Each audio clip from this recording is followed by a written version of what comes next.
Mesdames, Messieurs, bonsoir et bienvenue à la programmation de la MBC Télé en ce dimanche du 8 février 2015. Je vous rappelle qu'à partir de 22h50, vous pourrez suivre un nouvel épisode de la série Kohinoor. À 21h55, un autre épisode qui va vous faire frissonner dans la série Fear Files. À 21h15, Arjun. Et en ce moment même, les 3 épisodes de la série Punar Viva. Mais revenons à la première chaîne télé. Comme vous le savez, la MBC célèbre aujourd'hui ses 50 ans de la télévision. Eh bien, nous allons vous inviter dans quelques instants à regarder un documentaire fort intéressant retraçant justement les 50 ans de la télévision.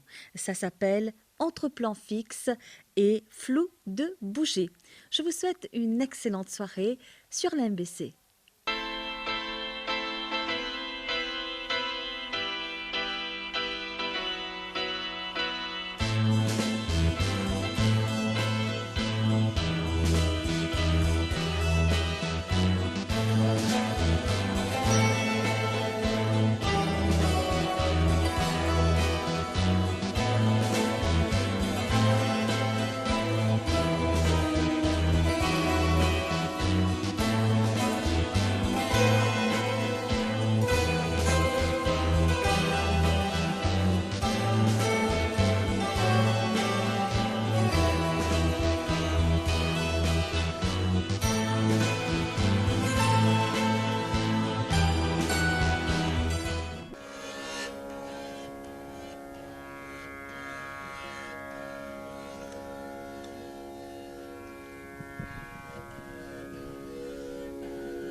Ben moi, en tant qu'artiste, nous pour l'évolution.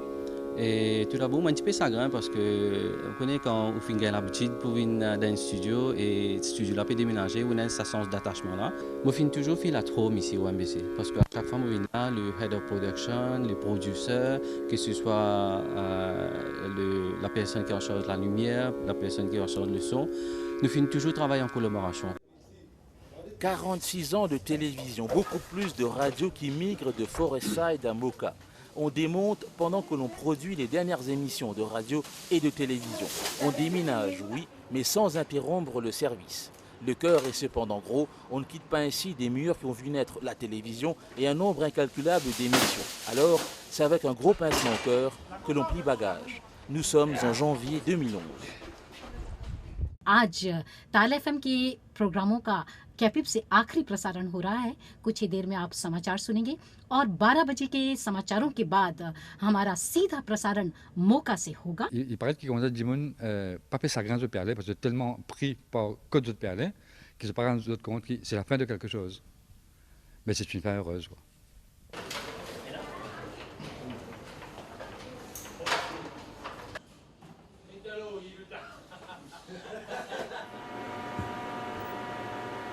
Ce fut un réel plaisir d'être des vôtres.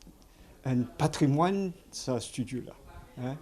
Je suis capable de garder, capable de mettre tout les autres équipements, capable de faire une espèce, un musée.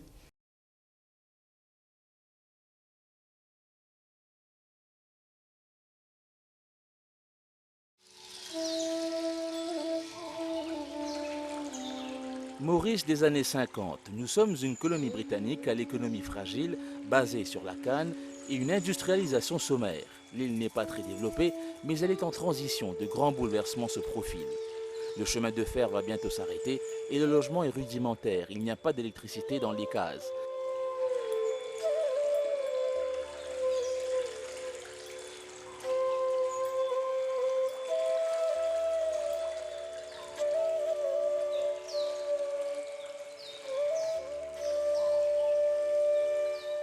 Dans les années 50, le Mauricien moyen voyage surtout en écoutant la radio ou à travers des livres de classe de géographie.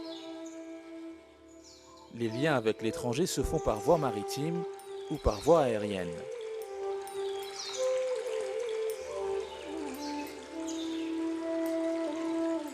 Le cinéma est très populaire, le cinéma mobile déplace des foules dans les villages.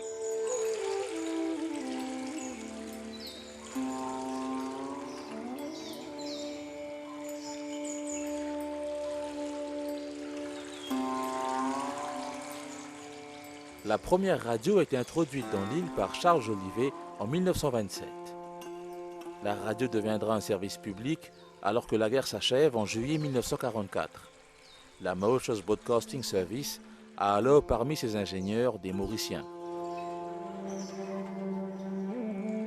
En 1962, ce Susagor Amgoulam, alors à la tête d'un gouvernement d'unité nationale, délègue son ministre de l'Information, Hamid Osman, à Londres afin d'évaluer ce qu'implique l'introduction de la télévision à Maurice. La télévision, symbole de la modernité, est vue comme l'outil idéal pour promouvoir les idées indépendantistes. Les conversations portent sur les développements politiques entre la Grande-Bretagne et Maurice. Le processus de décolonisation est déjà enclenché et l'île marche vers son indépendance. Hamid Osman pilotera ce projet qui représente un véritable bond technologique. En 1964, il présente le projet de loi à l'Assemblée. Il y a certes des réserves, mais le consensus est là. Le député Ramlala insiste sur l'équilibre linguistique. L'élu de Rivière-du-Rempart, Anirudh Jagannath, se méfie de ce que coûtera la télévision, mais pense qu'il est important d'essayer afin d'évaluer son impact.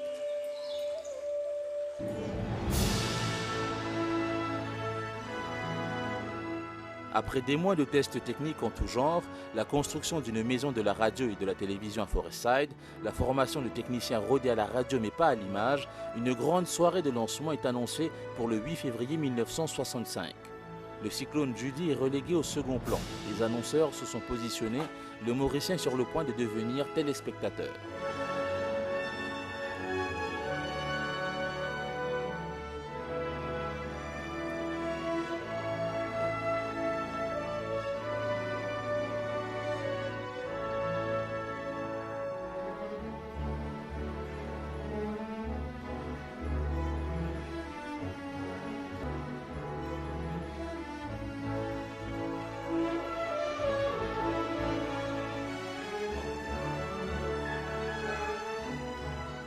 L'événement est de taille pour le pays, un bond en avant spectaculaire qui allait transformer la société. On découvre en images l'actualité du pays, des visages derrière des voix et déjà des femmes qui assument à l'antenne et hors antenne. Les tout premiers caméramans de la Mauritius Broadcasting Corporation, Sylvie Cube et John Langpinam, entament ce qui sera une très longue carrière dans l'audiovisuel.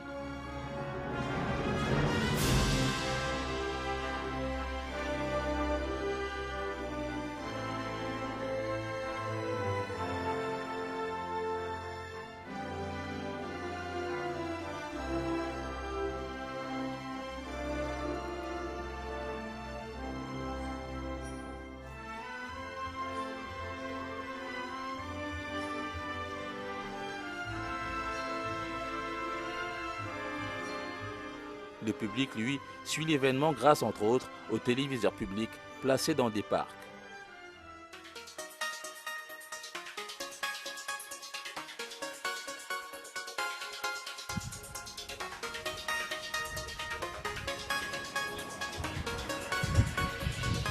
« 42 ans après cet événement sans précédent, Sylvie Cube raconte encore des anecdotes liées à la soirée d'ouverture. Le studio n'a pratiquement jamais fermé depuis, sauf peut-être pour son coloriage, une remise à niveau des équipements lumière. Le décor a changé, les caméras aussi. Et nous commençons le premier direct avec l'équipement qui est inimaginable, très très lourd, très très difficile à manier. Et bon, maintenant, avec la digitalisation digitale, tout peut simplifier. Ce qui devait être bulky, c'est trop gros, lourd, difficile à transporter. Et puis maintenant, ça c'est quand même léger. Maintenant, la caméra est aux épaules. Longtemps, tu viens d'un trépied colossal, lourd. Mais c'est ça, la technologie, il faut tout le temps continuer.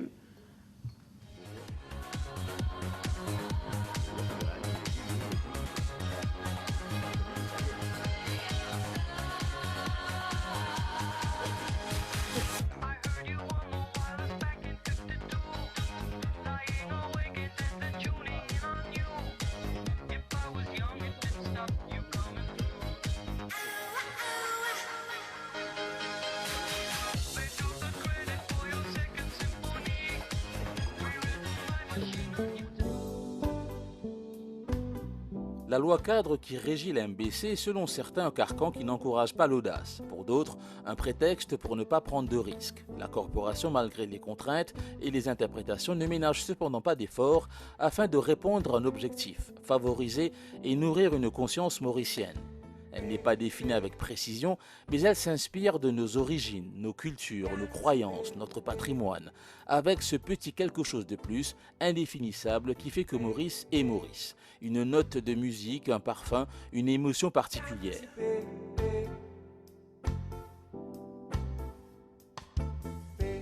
C'est le fondement de l'action de la MBC. Dans la programmation qui alterne à ses débuts adaptation de classiques et épopées mythologiques, passant d'une langue à l'autre sans complexe. Les magazines de société produits ont eu comme mire la consolidation de ce Mauritian Consciousness. Dans l'œil des caméras de la MBC, le quotidien des Mauriciens, leur vie culturelle, c'est ainsi que bien des artistes ont explosé après être passés à la radio et à la télévision, devenant parfois des collaborateurs, jusqu'à faire partie de la maison.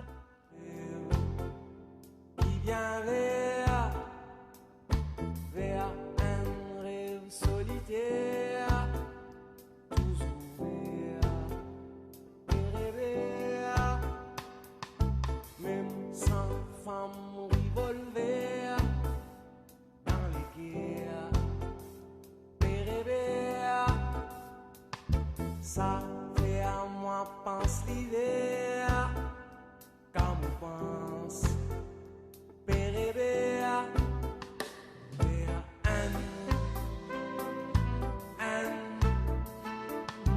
an, les mondes à l'envers.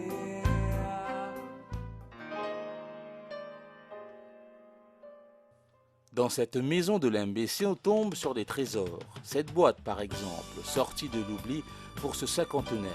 Elle est passée des mains de techniciens à celles de décorateurs, échappant ainsi à la vente et à des mises aux enchères. À l'intérieur, la plus précieuse des caméras, une Arriflex. Si elle pouvait parler, elle raconterait des tournages en 16 mm, avec des pellicules longues de 400 pieds, de quoi tourner 10 minutes. Les plus petites Arriflex pouvaient-elles filmer 2 minutes et quelques sans que l'on change de bobine.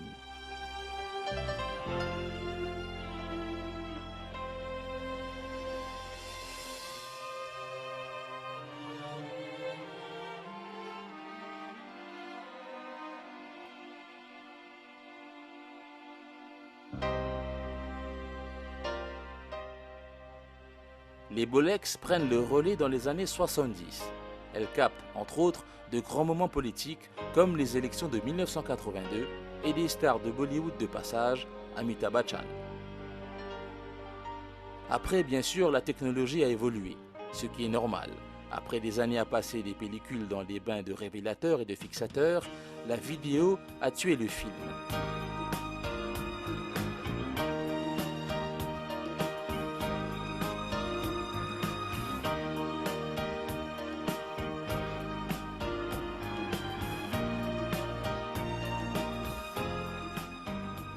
Les formats ont changé, la taille de la cassette ne signifie pas forcément une meilleure qualité, nous ne sommes pas à l'heure du numérique et si aujourd'hui ces bandes rouillées sont synonymes de l'âge de pierre, sachez qu'elles ne courent pas le risque d'être corrompues par des virus, comme les cartes actuelles, si vulnérables à des pertes de mémoire.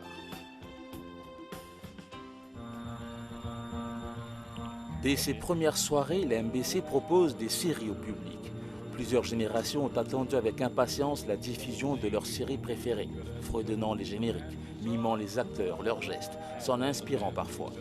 Il y a des visages et des voix indélébiles. Michael Landon sera à jamais Little Joe, Charlie Ingalls, l'ange Jonathan. Avec Star Trek, nous avons été là où encore Mauricien n'avait encore jamais été. Le flegme britannique et cet humour particulier, cette auréole. Combien de Simons sont nés dans les années 60 ? Qui n'a pas rêvé d'avoir un train et des gadgets afin de résoudre les mystères de l'Ouest ou de planer à bord d'un corsaire sur les mers du Pacifique? Les soirées devant le poste étaient synonymes d'enquête dans les rues glauques de New York. La femme de Colombo est restée longtemps une Arlésienne. J.R. Ewing himself a signé des autographes pour des fans mauriciens lors d'un bref séjour à la fin des années 90. Les leçons de français de Françoise Pascal étaient très suivies grâce à Mind Your Language. Miami Vice a popularisé la mode des t-shirts blazer et des mocassins sans chaussettes, sans oublier ses séquences vidéoclips mythiques. Avec MacGyver, le do-it-yourself devient un jeu d'enfant, alors que, comme partout ailleurs, les collégiens débattent du port du préservatif et des effets de la drogue. Les séries mythiques sont surtout anglo-saxonnes. Le merchandising a fait le bonheur d'enfants qui gardent précieusement des Batmobiles ou des kits.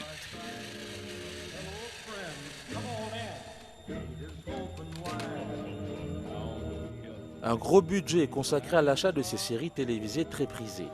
Et l'interruption de leur diffusion peut provoquer des piqûres de rappel vers les distributeurs, comme cela est arrivé très souvent pour Tulsi ou Marimar par exemple.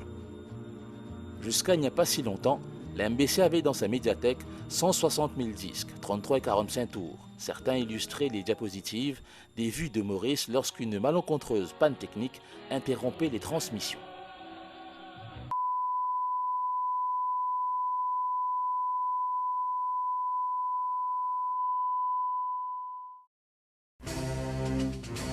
Le moins qu'on puisse dire, c'est que la MBC n'a jamais laissé la presse indifférente. Les critiques sont de bonne guerre après tout. Elles ont commencé au lendemain même de la première émission. Mais ce sont surtout les relations avec les politiques qui marquent le plus. Une perception exacerbée par le statut de monopole de la MBC qui a souvent irrité et qui a été incapable de répondre aux campagnes de dénonciation des uns et des autres.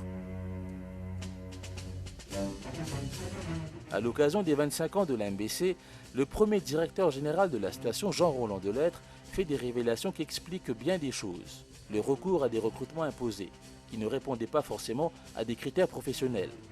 Combien d'administrations ont dû se résigner à faire de même par la suite? Difficile d'y répondre. Mais les documents démontrent qu'officiellement, certains postes exigeaient des qualifications et des expériences audiovisuelles.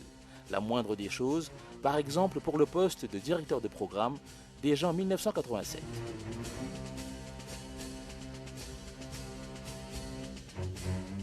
Une chose est sûre, c'est à l'antenne et sur le terrain que le professionnel s'aguerrit. Son quotidien, pointé parfois à des heures indues, selon des rosters pas toujours scientifiques, et jamais équitables, et c'est souvent avec abnégation qu'il entame sa journée de travail. Il y a 20 ans à peine, la rédaction de l'MBC fonctionnait encore avec des pièces d'antiquité, un téléphone à 5 chiffres, et Google n'existait pas encore. Les téléscripteurs crachaient des kilomètres de dépêches qu'il fallait trier.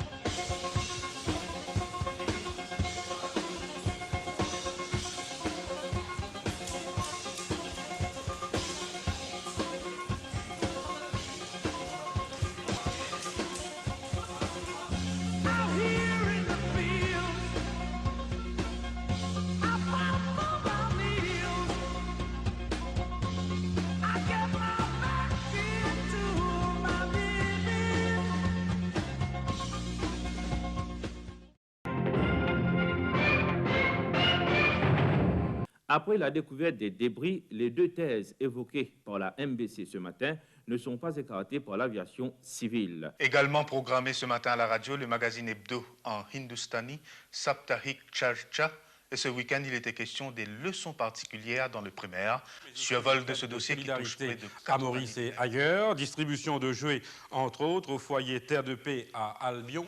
Des jouets déposés à Forestside par des Mauriciens et distribués aujourd'hui par la MBC dans plusieurs régions du pays. Hier, les chefs militaires de la Bosnie, de la Croatie et de la Serbie ont signé un cessez-le-feu inconditionnel. And with this, we come to the end of the news. Thank you for your attention. Good night.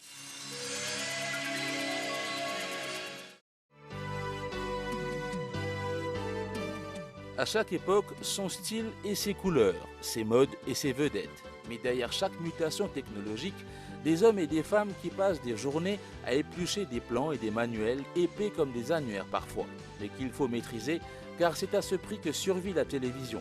Elle se doit d'obéir à des règles élémentaires de physique et d'électronique. Une toile de prélat ne remplacera jamais un écran vert pour faire simple.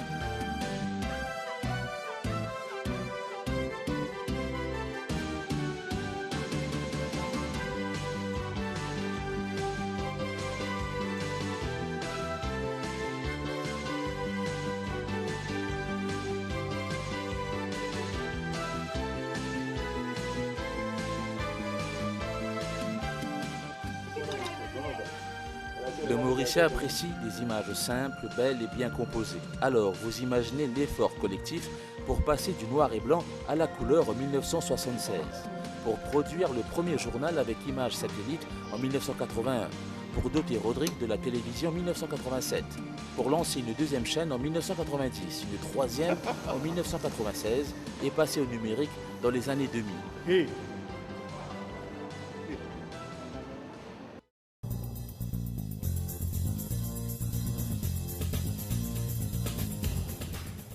Le quart de reportage. Il est à la MBC ce que le porte-avions est à la marine. Un mini-studio qui se déplace là où est l'événement, afin d'assurer des directs et des captations dans les meilleures conditions possibles. Lorsque le quart bouge, c'est qu'il se passe quelque chose d'important au niveau national. La taille et la complexité du quart n'a jamais cessé d'enfler au fil des années, jusqu'à ressembler à une caravane pour grands espaces. Et pour le manier, cela exige des compétences particulières.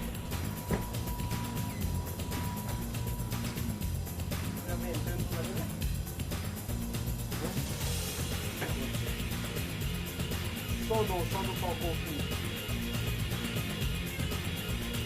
Ouais, cette VN avec toi.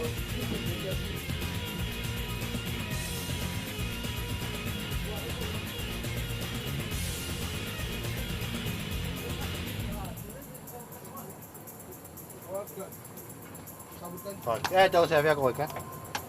Diyan mo siya pala exporté comme... toujours pareil.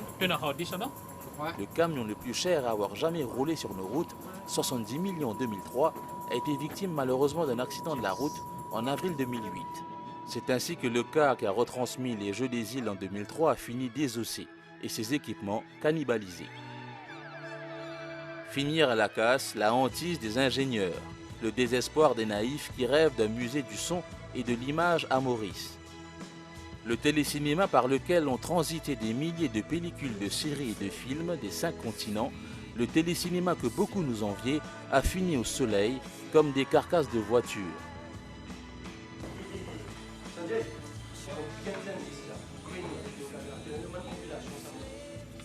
Et c'est au milieu de tonnes d'immondices, de déchets en tout genre, qu'ont fini des milliers de vinyles et de CD, le prix à payer pour avoir été numérisés et pour que les espaces dédiés aux archives fassent de la place pour des bureaux.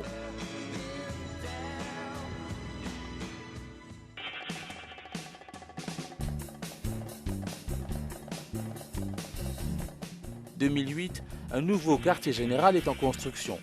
La MBC emménage dans de nouveaux locaux en 2011, avec ses équipements numériques, sans oublier ses vieux meubles. Pasteur a rendu l'antenne sans se plaindre, la lumière s'est éteinte dans les studios. La fin d'une époque. Signe d'un réalignement géopolitique, la MBC de 2015 est de conception chinoise, celle de Pasteur était anglaise.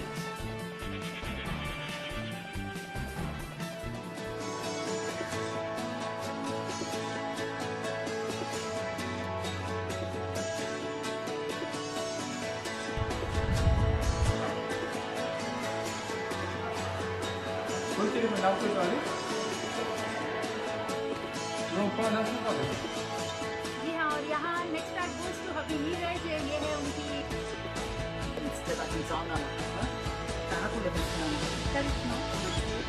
Baba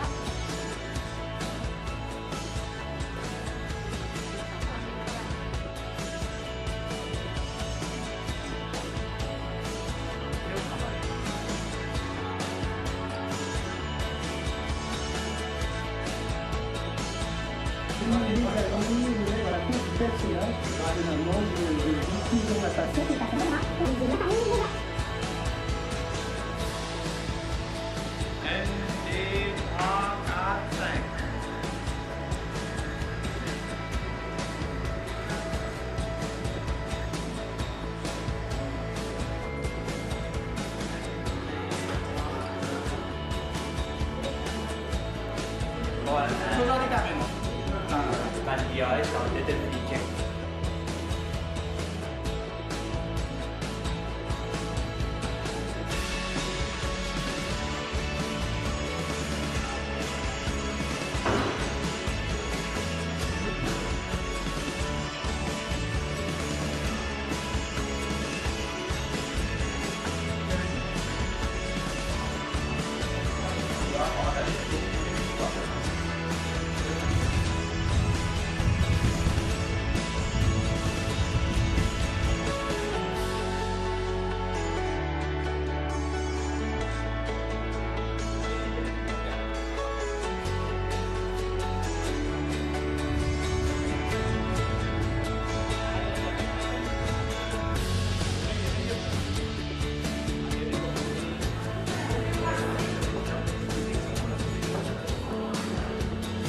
février 2015, une direction chasse l'autre, la 14e en 50 ans.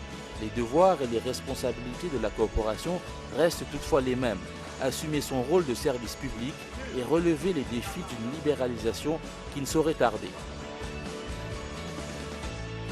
Mais cette aventure, d'autres vous la raconteront.